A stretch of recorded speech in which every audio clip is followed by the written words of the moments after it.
आजादी के करीब 80 साल बाद मोदी सरकार ने देशवासियों को एक ऐसा अवसर दिया है जिससे मानो इतिहास को सिर्फ पढ़ा नहीं बल्कि उसे जीकर महसूस किया जा सकता है। एक ऐसा मौका जो ये एहसास कराता है कि अंग्रेजी हुकूमत के खिलाफ आवाज उठाने वालों के साथ आखिर क्या होता था। लेकिन इस इतिहास के पाठ में एक फर्क आपको नजर जरूर आएगा। यहाँ गांधी की नहीं, गोडसे की जीत लगभग तय दिखाई दे रही है। 18 जुलाई की सुबह जंतर मंतर पर सोनम वांगचुक अपने हंगर स्ट्राइक के 21वें दिन में प्रवेश कर चुके थे। ये कोई निजी लड़ाई नहीं थी, ये संघर्ष देश के करोड़ों युवाओं के भविष्य के लिए लड़ा जा रहा था। पिछले कुछ दिनों में वांगचुक का अनशन धीरे धीरे लोगों को जगाने का काम कर रहा था। देश भर में समर्थन की आवाजें तेज होने लगी थी।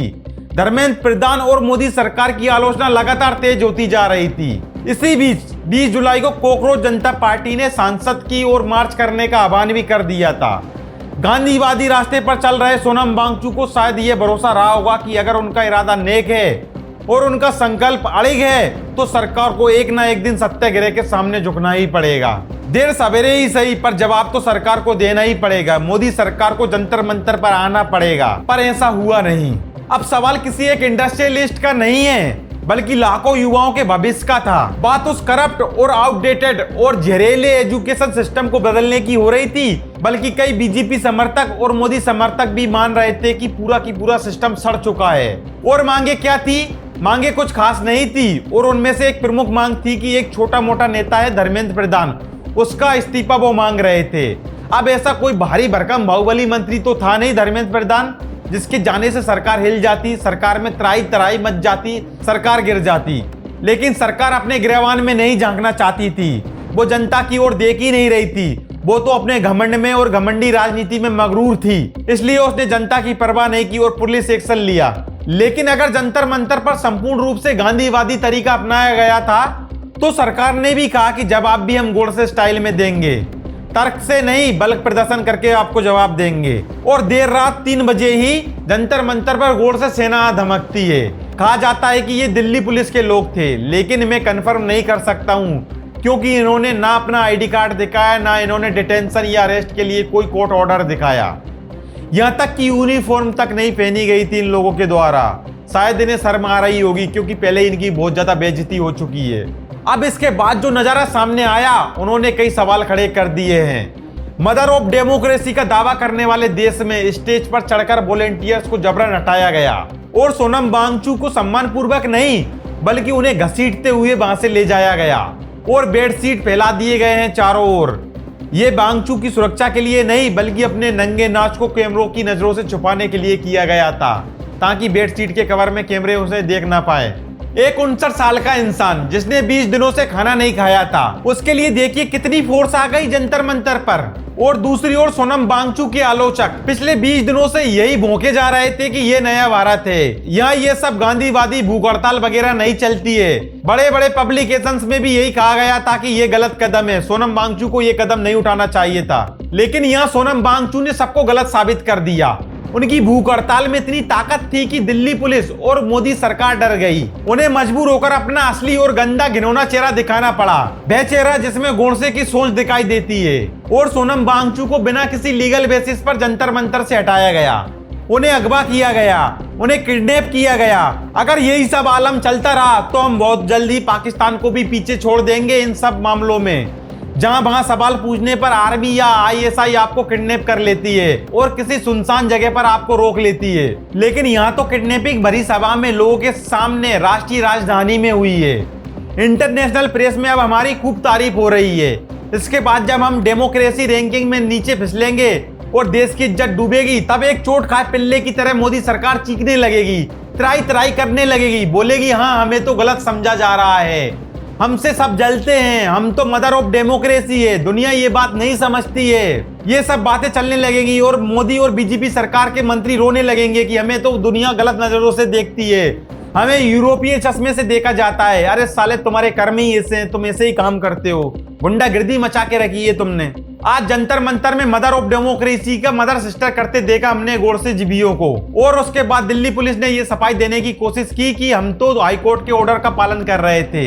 बाकायदा ट्वीट करके जस्टिफिकेशन दिया गया। दरअसल जाहिलों की सरकार की यही प्रॉब्लम है, किसी को पढ़ना लिखना तो आता नहीं है, उसके ऊपर कॉमन सेंस भी नहीं है। अरे कोर्ट ने कहा था बांगचू पर नजर सरकारी डॉक्टर रखेंगे। कोर्ट ने यह नहीं कहा था कि बांगचू को सरकार का मेहमान ही बना लो। वैसे दिल्ली पुलिस ने यह दावा जो किया है वो सही है कि उन्होंने मिनिमम फोर्स का इस्तेमाल किया है। गांधीयन प्रोटेस्टर्स पर गोली भी चला सकते थे, जनरल डायर भी बन सकते थे, उनका सर भी फोड़ सकते थे। ये तो उनका बड़प्पन था कि मिनिमम फोर्स का इस्तेमाल किया गया। सोनम वांगचुक को फिलहाल सफदरगंज हॉस्पिटल में कैद किया गया है, अदरवाइज उन्हें किसी जेल में भी बंद किया जा सकता था। वहीं दूसरी ओर उनकी पत्नी गीतांजलि का कहना है कि सोनम वांगचुक की डिजिटल मेडिकल रिपोर्ट उन्हें नहीं दी गई है, न उन्हें मोबाइल फोन के साथ अपने पति से मिलने दिए जा रहा है। अब अगर सोनम वांगचुक अपराधी नहीं है, अरेस्टेड नहीं है, तो उनकी पत्नी को उनसे क्यों नहीं मिलने दिया जा रहा है फोन के साथ? क्या सरकार को इतना डर है कि कहीं सोनम वांगचुक एक वीडियो मैसेज डालकर जनता को एक्टिव न कर दें? हद हो गई इनके डर की। ये लोग इतना क्यों डर रहे हैं? कहीं ना कहीं ये गलत है, इसलिए ये लोग इतना डर रहे हैं। लेकिन कल तक जो भूख हड़ताल मजाक थी, सरकार तो टेंशन भी नहीं दे रही थी उसे।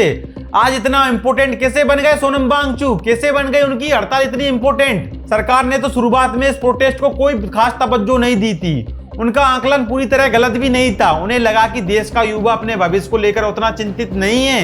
हिंदू मुस्लिम का मुद्दा लोगों के दिमाग में इतनी गहराई तक घर कर चुका है कि आदमी अपने ही पैरों पर कुल्हाड़ी मार लेगा, लेकिन सरकार से सवाल नहीं पूछेगा। लेकिन पिछले कुछ दिनों में एक अजूबा ही हुआ है। सोनम वांगचुक ने देश में कहीं ना कहीं एक नई जागरूकता जगा दी है। युवा तो छोड़िए, यहाँ तक कि बॉलीवुड के कुछ स्टार्स भी खुलकर सोनम वांगचुक के समर्थन में बोलने लगे। इसके बाद 20 तारीख को संसद की ओर होने वाले मार्च को भी जबरदस्त समर्थन मिलने लगा। सरकार को अब खतरे की घंटी सुनाई देने लगी थी। तो आज के इस एपिसोड में हमें समझना होगा कि आखिरकार सरकार को ये गोड से नीति अब क्यों अपनानी पड़ी। लेकिन आखिरकार अब ऐसा क्यों किया गया? क्या कोकरोच जनता पार्टी का ये प्रोटेस्ट अब खत्म हो जाएगा? क्या सोनम वांगचुक हार गए हैं, या फिर सरकार का सच सामने लाकर कहीं ना कहीं वे पहले ही जीत चुके हैं? और सबसे बड़ा सवाल, आखिरकार आप और हम क्या कर सकते हैं देश को बचाने के लिए, लोकतंत्र को बचाने के लिए और अपनी आंखें खोलने के लिए? 18 जुलाई को सुबह 3 बजे दिल्ली पुलिस को संसद सत्र की ड्रिल के नाम पर बुलाया गया, लेकिन असली मिशन था 30 सेकंड के भीतर सोनम वांगचुक को जंतर मंतर से हटाना। पूरा ऑपरेशन कमांडो मोड में चला। नए पुलिस कमिश्नर अनुराग कुमार के कार्यभार संभालने के तुरंत बाद यह उनका पहला बड़ा ऑपरेशन बना। वांगचुक को जबरदस्ती हटाकर सफदरगंज हॉस्पिटल ले जाया गया और जंतर मंतर खाली कराया गया और बैरिकेड लगाकर लोगों की एंट्री रोक दी गई है। लेकिन सवाल यह है कि यह कार्रवाई 20 दिन पहले क्यों नहीं हुई? क्योंकि सरकार चाहती थी कि आंदोलन अपने आप ठंडा पड़ जाए और दुनिया को यह संदेश भी जाए कि भारत में विरोध प्रदर्शन की पूरी आजादी है। लेकिन जैसे जैसे सोनम वांगचुक के अनशन को समर्थन मिलने लगा और 20 जुलाई के मार्च को लेकर माहौल बनने लगा, तो सरकार हरकत में आ गई। वहीं धर्मेंद्र प्रधान के इस्तीफे जैसी मांग सरकार के लिए राजनीतिक संकट से ज्यादा अपनी गलती स्वीकार करने का सवाल बन गई थी। इसलिए बातचीत की जगह वही रास्ता चुना गया जो अक्सर सरकार चुनती है, यानी पुलिस कार्रवाई का रास्ता उन्होंने चुना।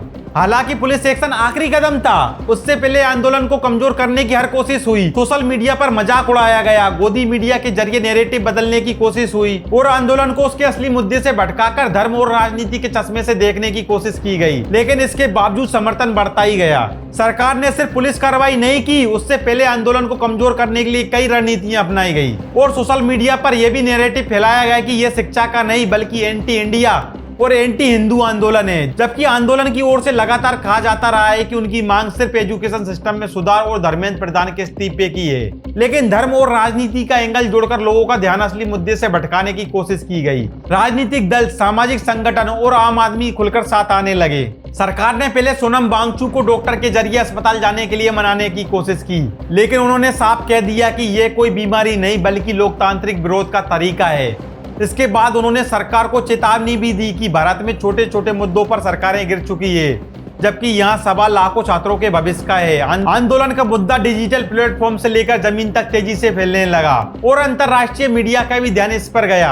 आखिरकार अंत में सरकार ने पुलिस कार्रवाई का रास्ता चुना और सोनम वांगचुक को जंतर मंतर से हटाया गया। लेकिन इससे आंदोलन खत्म नहीं हुआ। अभिजीत दीपके ने ऐलान किया है कि संघर्ष जारी रहेगा और 20 जुलाई संसद का मार्च भी तय कार्यक्रम के अनुसार होगा। अब सबसे बड़ा सवाल यही है कि क्या सरकार इस आंदोलन को दबा पाएगी या फिर शिक्षा व्यवस्था और जवाबदेही की बहस देश भर में और तेज होगी। यही आने वाले दिनों में सबसे बड़ी परीक्षा होगी। अब देखना होगा कि 20 तारीख को संसद मार्च में क्या होता है। बने रहिए हमारे साथ, हम आपको एक एक पल की अपडेट देते रहेंगे। नमस्कार।